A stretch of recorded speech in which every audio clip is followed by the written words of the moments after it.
Hello, কেমন আছেন সকলে?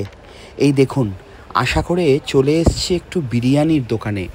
গরম গরম বিরিয়ানি দেখে আর লোভ সামলাতে পারলাম না। কয়েকদিন ধরে হসপিটাল বাড়ি করে মনটা এমনিই ভালো নেই। যাই হোক, চলুন একটু খাবার নিয়ে বাড়ি ফিরি। আজকে শনিবারের রাত্রে এনারা সারাদিন সবাই এই তো জিম করে কথা ছেড়ে দিন, ঠিক আছে?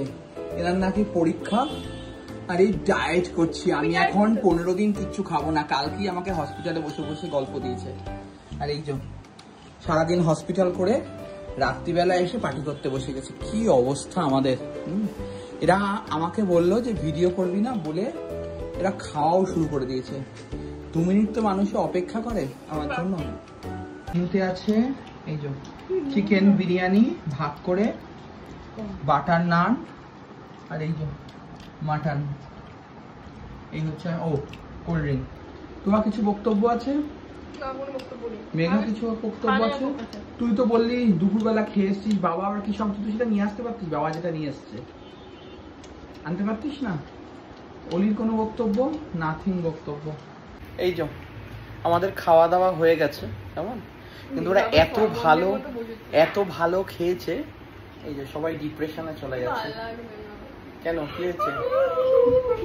এই যে উনি জল খাচ্ছেন,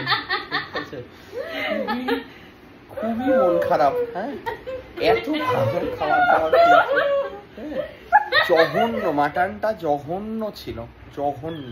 মাটনটা বাজে এইটুকু, মানে কারো পেটও ভরেনি, সবাই এইটুকু টুকু টুকু করে বিরিয়ানি খেয়েছে। মাটন তো পড়িও মাথা কিন্তু সত্যি কথা বলতে পেট ভরেনি না।